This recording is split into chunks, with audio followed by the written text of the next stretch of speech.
আখেরি মোনাজাতে শেষ হলেও বিশ্ব ইজতেমার প্রথম পর্ব মুসলিম উম্মার শান্তি কামনা, ফিরতি পথে মুসল্লিদের বিড়ম্বনা। রাজধানী জলাবদ্ধতা নিরসনে খাল সংস্কার কাজ শুরু করেছে সরকার, মন্ত্রণালয়গুলোতে আন্তঃসংযোগ বাড়ানোর তাগিদ উপদেষ্টাদের। মানিকগঞ্জে অর্থের বিনিময়ে জন্ম নিবন্ধন সনদ বিক্রির অভিযোগ, হাতিয়ে নেওয়া হয়েছে ২.৫ কোটি টাকা।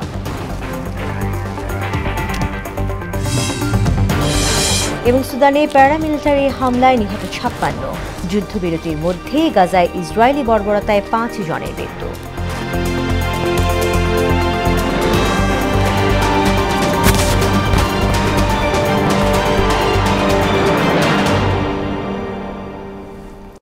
আসসালামু আলাইকুম, মোহনা সংবাদে সবাইকে স্বাগত।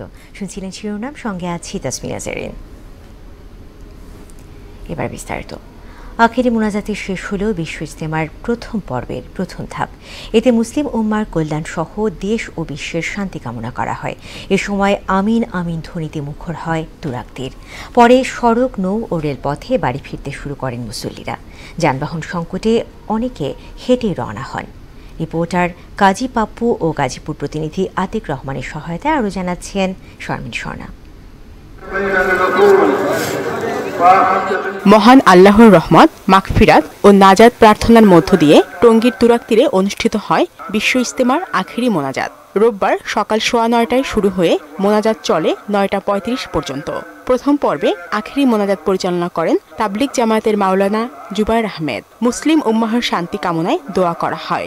দেশি বিদেশি লাখো মুসল্লির কণ্ঠে এ সময় উচ্চারিত হয় আমিন আমিন ধ্বনি।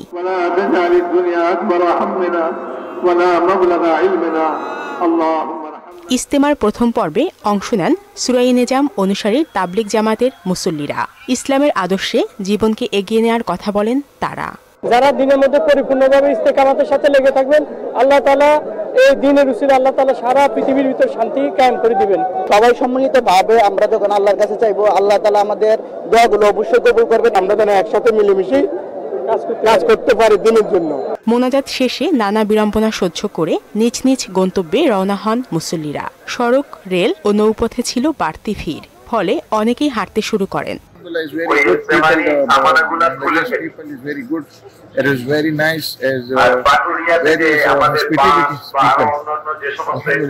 অবশ্য যুদ্ধবন্ধের ক্ষেত্রে সকল ধর্মের লোক এদেশে সারা পৃথিবী ওয়ার্ল্ডে নিরাপত্তা দাও, ইসলাম এটাই চাই।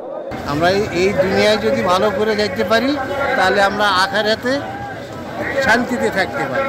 মুসল্লিদের নিরাপত্তা ও ফিরতি যাত্রা নিশ্চিতে অতিরিক্ত পুলিশ মোতায়েন করা হয়েছে বলে জানান জিএমপি কমিশনার।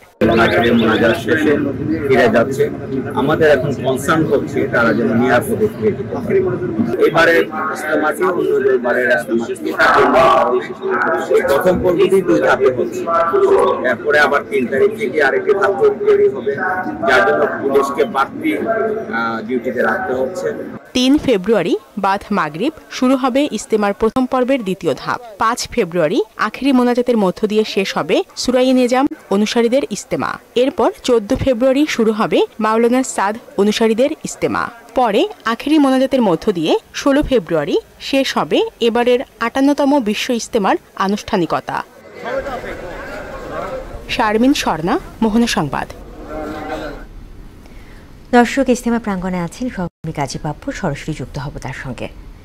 পাপ্পু, আখেরি মোনাজাত তো শেষ হয়েছে, মুসল্লিরা গন্তব্যে যেতেও শুরু করেছেন, তো সেখানকার পরিবহন ব্যবস্থা কেমন দেখছেন আমাদেরকে জানাবেন।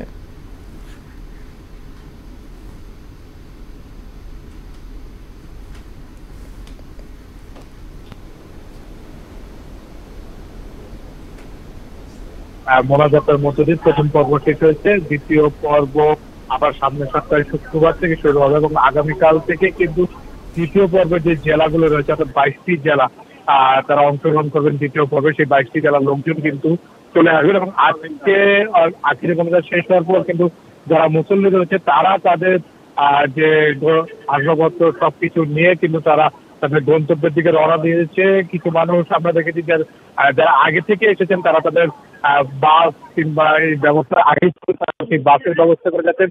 কিছু কিছু মানুষ পিক আপে করে যাচ্ছেন। আমরা কিছু মুসল্লিদের ভাষ্য শুনলাম যে তারা আসলে কোথা থেকে এসেছেন, কোথায় যাচ্ছেন তাদের গন্তব্যস্থল কোথায়, তারা আজকে তো আখিরি মোনাজাতের মাধ্যমে তো শেষ হলো। তো আখিরি মোনাজাতে আল্লাহর দরবারে আপনারা কি চাইলেন? আপনারা যা আসছেন কোথা থেকে, এখন যাবেন কোথায়? আপনাদের কি পরিবহন ব্যবস্থা কি? গাড়ি। আরেকজন ভাই আছে, আমি তার কাছ থেকে জানতে চাচ্ছি যে আখিরি মোনাজাতের মধ্যে দিয়ে প্রথম পর্ব শেষ হলো, উপরওয়ালার কাছে আপনাদের চাওয়াটা কি ছিল, সবকিছু? আমাদের চাওয়াটা ছিল সারা পৃথিবীর মধ্যে যে মুসলমানরা যে দিনের উপর চলতে পারে, পরকালের সফলতা অর্জন করতে পারে, সেই জিনিসটা আমরা বেশি চাইছি, যাতে পৃথিবীর মধ্যে শান্তি অর্জন করে এবং পরকালেও শান্তি অর্জন করে, সেই জিনিসটা বেশি চাইছি। আপনি এখানে কতদিন ধরে আছেন এবং আপনারা এখন কোথায় গেলেন? আপনাদের যাওয়ার ব্যবস্থাটা কি? গাড়ি আছে, না, এই ব্যবস্থাটা আগে থেকেই ছিল? আচ্ছা, ইসলাম ধর্ম তো শান্তির ধর্ম। আসলে দেশের সমৃদ্ধি বা সবকিছু মিলে দেশকে ভালো দিকে নিতে গেলে ইসলাম ধর্মটা আসলে কতটুকু গুরুত্বপূর্ণ রাখে? ইসলাম ধর্মটা ছাড়া অন্য কোনো ব্যবস্থা নেই। ইসলাম ধর্ম হলো শান্তির ধর্ম, ইসলাম শব্দ হচ্ছে শান্তি ধর্ম। সেই জন্য আমরা যেভাবে প্রতি বয়ানে বলা হয়েছে, প্রতিটা মানুষ কিভাবে দুনিয়াতে শান্তি পেতে পারে, পরকালেও শান্তি পারে। দুনিয়ার শুরু, দুনিয়া তো অল্প হয়ে, আর পরকাল হলো অবশ্যই হয়ে। মৃত্যুটা হলো আমাদের বিরিশ। আমরা সমৃদ্ধি সরকারের দেশের মধ্যে বসবাস করতে পারবে, সেই জিনিসটা আমাদের বয়ানের মধ্যে বেশি বলা হয়েছে।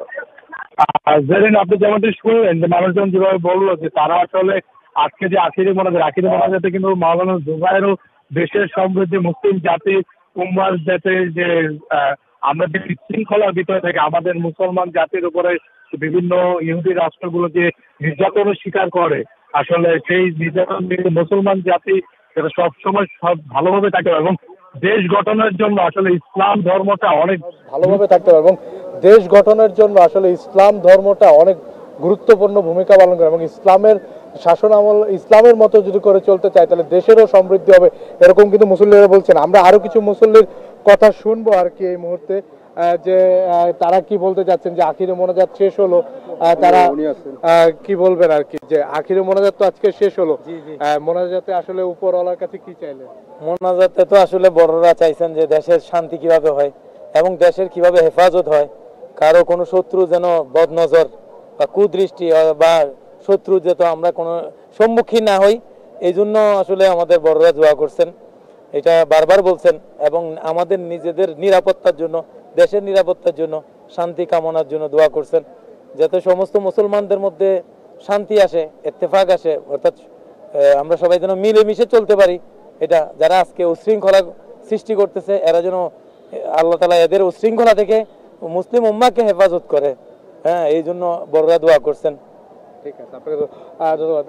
দর্শক, আপনি যেমনটা শুনলেন যে আসলে প্রত্যেকটা মুসল্লি ভাইয়েরই একটা প্রত্যাশা যে আমরা শান্তিভাবে, আসলে কোনো অরাজকতা নয়, আমাদের দেশ, আমাদের প্রিয় জন্মভূমি, আমরা যাতে শান্তিতে ভালোভাবে দেশে থাকতে পারে এবং সকল অরাজকতাকে একমাত্র দূর করতে পারে কিন্তু ইসলাম ধর্ম, এবং ইসলাম ধর্মের নীতিতে যদি চলা যায় তাহলে দেশও সমৃদ্ধি পাবে এবং বাংলাদেশও ভালো জায়গায় থাকবে। তো এই ছিল জেরিন আমার কাছ থেকে সর্বশেষ। পাপু, আপনাকে ধন্যবাদ। ব্লু নেটওয়ার্কের আওতায় রাজধানীর খালগুলোকে পুনরুদ্ধার করা হবে বলে জানিয়েছেন পরিবেশ উপদেষ্টা সৈয়দা রিজওয়ানা হাসান। সকালে রাজধানীর মিরপুরে ১৩ নম্বরের বাউনিয়া খাল দিয়ে শুরু হয় খাল উদ্ধারের এ কার্যক্রম। যে কোনো চ্যালেঞ্জ মোকাবেলায় মন্ত্রণালয়গুলোর আন্তঃসংযোগ বাড়ানোর তাগিদ দেন উপদেষ্টা আদিলুর রহমান এবং আসিফ মাহমুদ। মুনিরুল ইসলামের রিপোর্ট।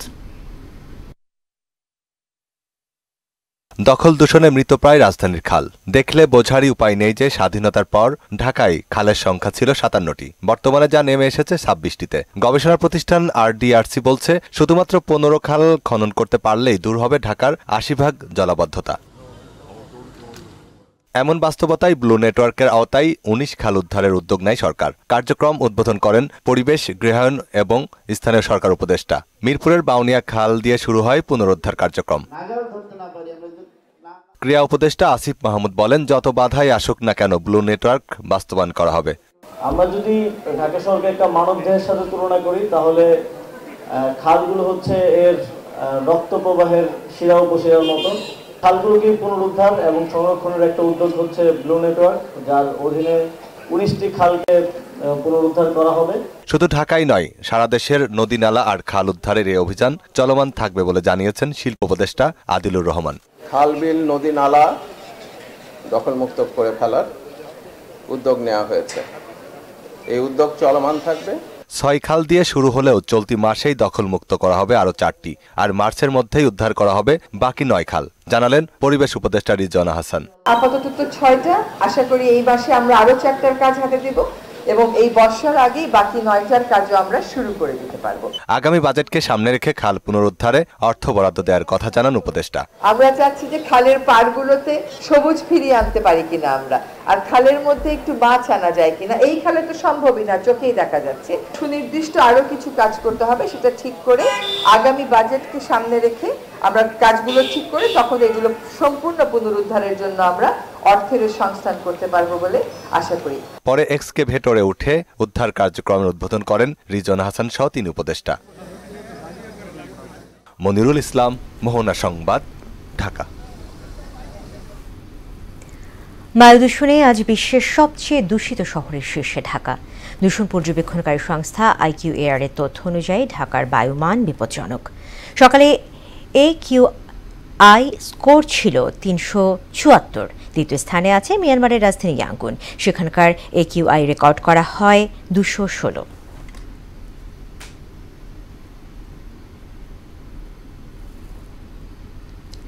স্থানীয় সরকারি চোখ ফাঁকি দিয়ে প্রায় 2.5 কোটি টাকায় দেওয়া হয়েছে 795টি জন্মসনদ। সংশ্লিষ্ট অপরাধের সঙ্গে সরাসরি বা প্রত্যক্ষভাবে জড়িত স্থানীয় ইউনিয়ন পরিষদের চেয়ারম্যান, প্রশাসনিক কর্মকর্তা এবং ইউনিয়ন ডিজিটাল সেন্টারের উদ্যোক্তা ও তার ছেলে। এলাকাবাসীর এমন অভিযোগের ভিত্তিতে দৌলতপুরের চরকাটারি ইউনিয়ন ঘুরে এসে রিপোর্ট করেছেন মানিকগঞ্জ জেলা প্রতিনিধি সাধন সূত্রধর, জানাচ্ছেন মাহমুদ হোসেন।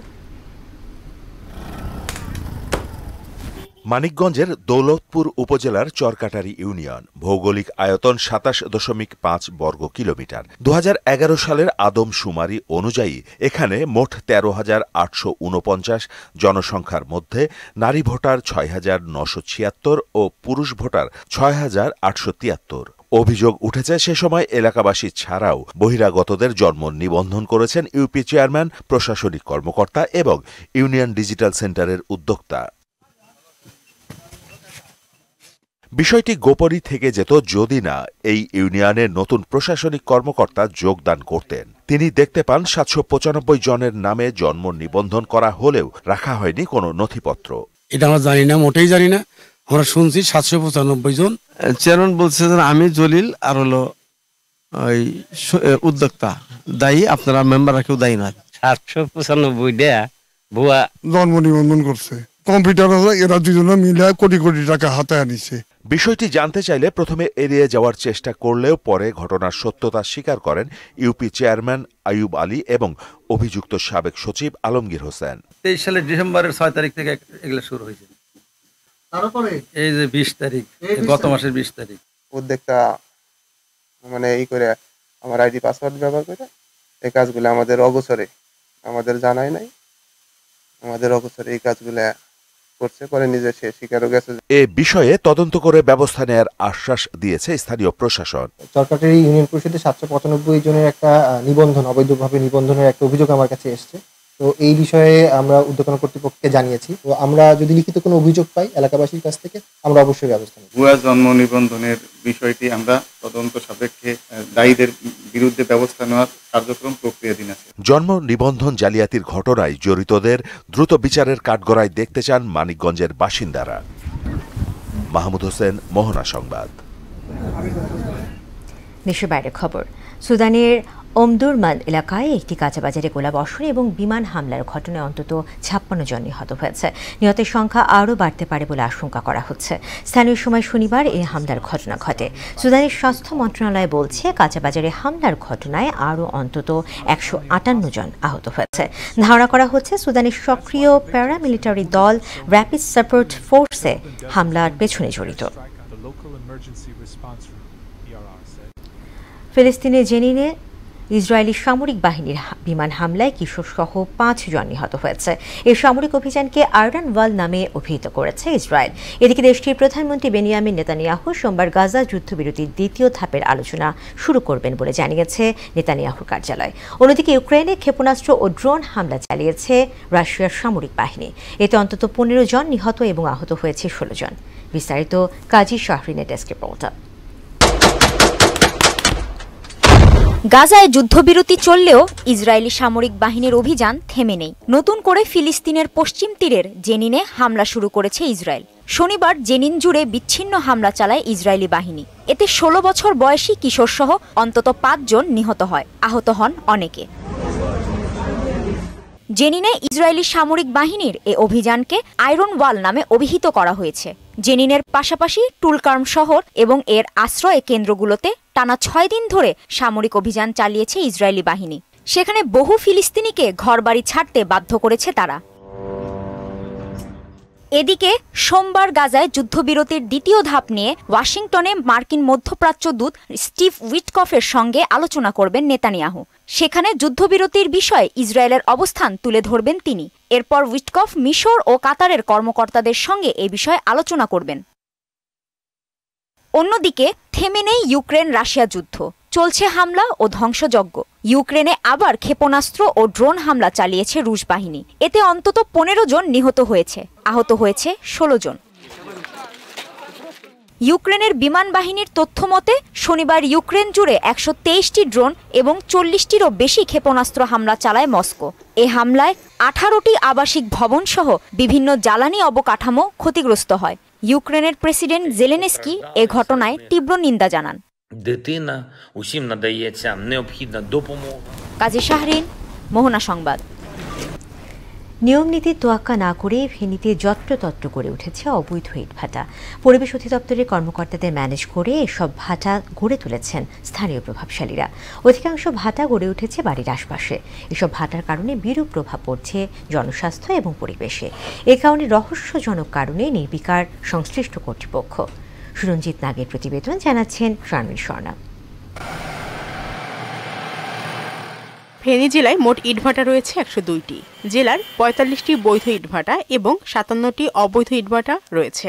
বাড়ির আশপাশ আবাসিক এলাকায় গড়ে উঠেছে এসব ইটভাটা। পরিবেশ অধিদপ্তরের ছাড়পত্র না থাকলেও অসাধু কর্মকর্তাদের ম্যানেজ করে এসব ভাটা পরিচালনা করছে স্থানীয় প্রভাবশালীরা। আমরা মনে করি আমরা সরকারের নিয়মের ভিতরে থেকে আমরা ব্রিকফিলগুলা পরিচালনা করতেছি। চিকিৎসকদের মতে ইটভাটা থেকে নির্গত দূষিত উপাদান মানবদেহের জন্য ক্ষতিকর। লোকালয় থেকে জনসমাবেশ থেকে যত দূরে ইটভাটা থাকা যায় ততই আমাদের স্বাস্থ্যের জন্য ভালো। ইটভাটা থেকে নির্গত ধোঁয়া মানুষের শরীরে বিভিন্ন রকমের রোগ ব্যাধি সৃষ্টি করে। প্রয়োজনীয় লোকবল ও অর্থের অভাবে অবৈধ ভাটায় অভিযান পরিচালনা সম্ভব নয় বলে জানিয়েছেন পরিবেশ অধিদপ্তরের উপপরিচালক। মোবাইল করেছি, 3টা ইটভাটাকে সম্পূর্ণরূপে উচ্ছেদ করেছি আর 5টা ইটভাটায় আমরা 58 লক্ষ টাকা জরিমানা করেছি। তবে অবৈধ ভাটা সহ ফসলি জমির টপসয়েল কাটা বন্ধে জেলার সর্বত্রই অভিযান অব্যাহত রয়েছে বলে জানিয়েছেন জেলা প্রশাসক। ফেনী জেলা প্রশাসনের পক্ষ থেকে অবৈধভাবে যে সকল ইটভাটা প্রতিষ্ঠিত হয়েছে এবং যাদের পরিবেশগত ছাড়পত্র নেই তাদের বিরুদ্ধে আমরা নিয়মিত মোবাইল কোর্ট কার্যক্রম পরিচালনা করছি। পাশাপাশি ফসলি জমির টপসয়েল কেটে যে ইটভাটায় ব্যবহার করা হয় সেটি আইনত দণ্ডনীয়। সেগুলো বন্ধ করার জন্য কিন্তু প্রতিনিয়তই আমাদের মোবাইল কোর্ট পরিচালিত হচ্ছে। দ্রুত এসব ভাটা বন্ধে প্রয়োজনীয় ব্যবস্থা নেবে কর্তৃপক্ষ, এমন প্রত্যাশা স্থানীয়দের। শারমিন স্বর্ণা, মোহনা সংবাদ। খেলাধুলার মাধ্যমে শিশুদের পরিপূর্ণ বিকাশে নতুন উদ্যোগ নিয়েছে সার্ফ এক্সেল। এক্সেল চ্যাম্প নামে একটি আন্তঃবিদ্যালয় প্রতিযোগিতার আয়োজন করা হবে, যেখানে 3য় থেকে 5ম শ্রেণীর শিক্ষার্থীরা অংশগ্রহণের সুযোগ পাচ্ছে। রাজধানীর একটি হোটেলে জমকালো আয়োজনে নতুন প্ল্যাটফর্মটি উদ্বোধন করে আয়োজক প্রতিষ্ঠান। এতে ইউনিলিভার বাংলাদেশের হোম কেয়ার বিভাগের মার্কেটিং ডিরেক্টর নুরুল মনোয়ার বলেন, তরুণ প্রজন্মকে জীবনের প্রতিটি ক্ষেত্রে চ্যালেঞ্জ মোকাবেলায় দক্ষ হিসেবে গড়ে তুলতেই এমন উদ্যোগ নেওয়া হয়েছে। Of our popular childhood games. Thank you very much. As we wrap up, I want to extend my deepest gratitude to our speaker. খেলা খবর, বিপিএল প্রসঙ্গ।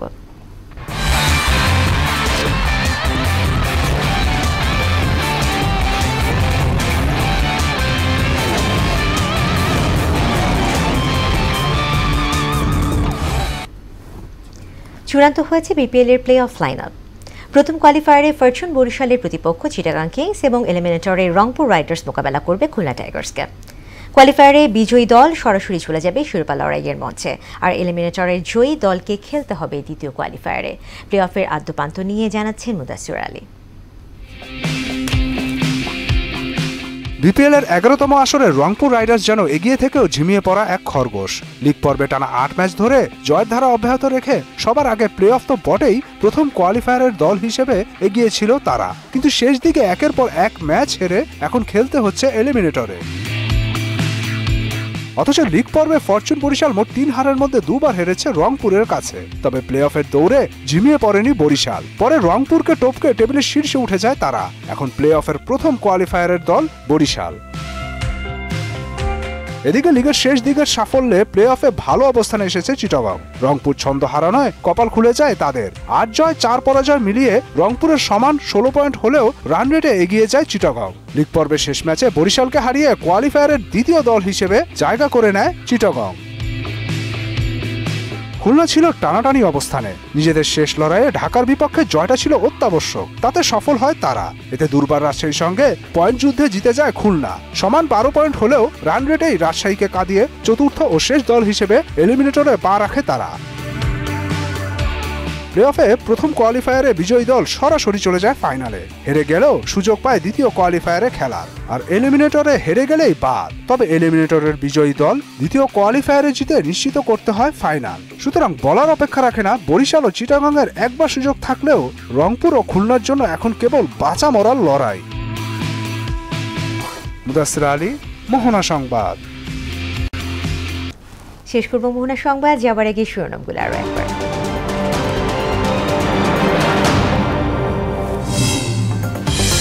আখিরি মোনাজাতে শেষ হল বিশ্ব ইজতেমার প্রথম পর্ব। মুসলিম উম্মার শান্তি কামনা, ফিরতি পথে মুসল্লিদের বিড়ম্বনা। রাজধানী জলাবদ্ধতা নিরসনে খাল সংস্কার কাজ শুরু করেছে সরকার। মন্ত্রণালয়গুলোতে আন্তঃসংযোগ বাড়ানোর তাগিদ উপদেষ্টাদের। মানিকগঞ্জে অর্থের বিনিময়ে জন্ম নিবন্ধন সনদ বিক্রির অভিযোগ, হাতিয়ে নেওয়া হয়েছে 2.5 কোটি টাকা। এবং সুদানে প্যারামিলিটারির হামলায় নিহত 56, যুদ্ধবিরতির মধ্যেই গাজায় ইসরায়েলি বর্বরতায় 5 জনের মৃত্যু।